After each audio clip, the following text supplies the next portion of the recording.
Ghanaians. First of all, I am asked to remind you that it appears you are celebrating International Men's Day today with your panel.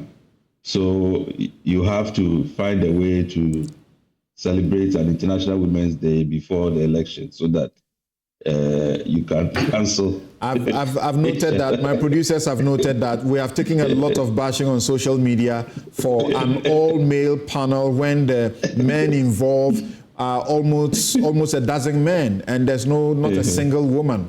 We appreciate that. Thank you very much. Okay.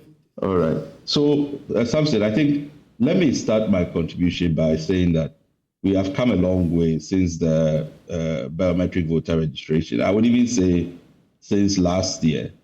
We were worried about the absence of the NDC at IPAC for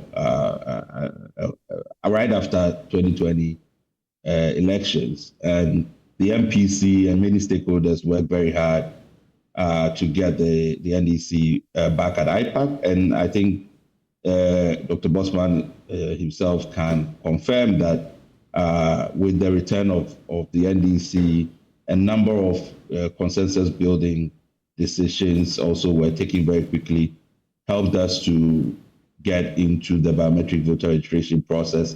We had difficulties, but again, with IPAC working together, we were able to overcome all of that. The other thing I have to also commend is that in the last couple of months, at least, we've seen the Election Security Task Force also spring into action in a much more proactive way to engage all stakeholders, to give the necessary assurances, to give some more detail as to its setup for election day. And I think that has helped to improve some of the issues that we were sort of drawing attention to. But for me, I think I want to take it from your editorial today and the issue of accountability, because I think we can only continue to preserve peace and promote peace if people are held accountable for violations of the law. But it appears that when it comes to the security sector, we have a hesitancy to hold people accountable. And I think in a command and control structure, if accountability doesn't exist, that presents a huge problem for how you impose discipline. The state officers, security officers who conducted themselves during the elections, where the courts have found that they illegally basically caused fatalities and injuries, if there's no accountability held, it means we are sending a message that the security sector is above the law. You cannot build any society that way. And I think that this is one of the biggest challenges going forward, because governments, from all governments that we've known, always have this hesitancy to ensure that accountability applies to all. It is in that context that, for me, the security issue, there are still some problems that we have to address so that we don't have the problems we had in 2020. First of all, is really, for me, the participation of the army. We've had cause to raise issues as to exactly what is the role that the army is going to play. And we've gotten different answers, some not with any clear sense of how they are going to operate. We know they are not going to be in polling stations, but we know in the past they have been in collation centers. Are they going to be there again? And what is going to be their role? We understand from the Election Security Task Force that they are sort of the fourth tier's last resort. Fine, but it is important that the public understands what the security arrangement is going to be, at polling station, at collation center, so that when they see something, they are very much it affirms their expectations. All the times I've been, doing elections and we're doing that for 20 years. The issue for me is never the miscreants or the groups of people who might disrupt election. It's whether or not a large part of the public might go out or get agitated because they think that something unfair is happening. And the only way you cure that is to give clear information as to what the do's and don'ts are going to be at the election, what the ordinary voter should expect, so that if something is happening, they can make a discerning decision that this is above board and there's nothing going on. That is where the security problems can come in. As for one or two people, a group of people, the security is well, set up to deal with that. So that's never a problem.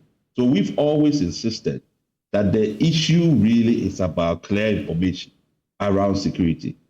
That's so if the army is going to be involved, how exactly are they going to be involved so that when people are there, they know exactly how to behave.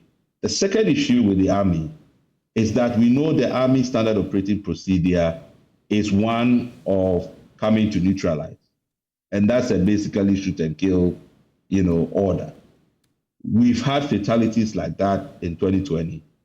Are we going to use that same SOPs for crowd control if they are going to be at the collation center? We need clarification on these things so that under the unified command of the National Election Security Task Force, what are the clear instructions so that we can minimize fatalities? There are three other points I want to make, which I think should help us, even in this very small window, to help minimize any issues of conflict and violence that may arise. One, we have had a lot of discussion with the Electoral Commission about the setup of the collation center, and I think they have done a lot of work trying to make sure the collation centers are spacious. This probably organized. The IGP has made elaborate statements about how they are going to organize the place. For me, the key thing is that it's very important how the public who are outside or close by or whatever are able to see or know what is going on in the collation center so that they don't have to rely on third parties for information. It is part of those rumor mongerings that gets people agitated and all of that.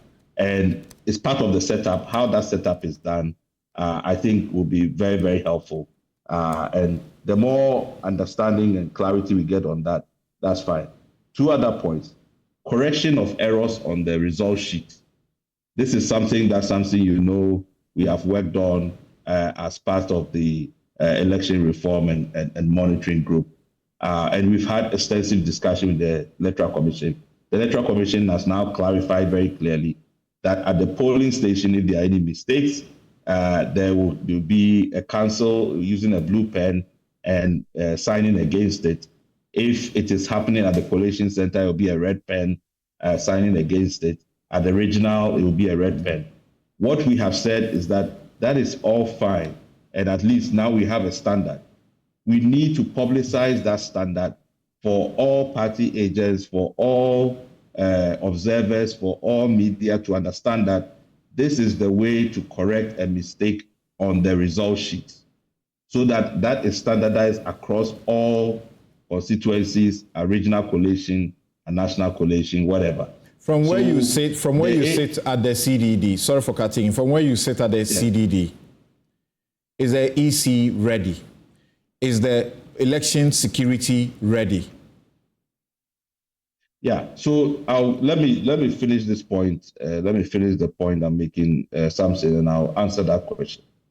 So the Electoral Commission made a commitment to publish an aid memoir on the correction of mistakes so that everybody knows what is going to happen. And I hope that we can still see that aid memoir.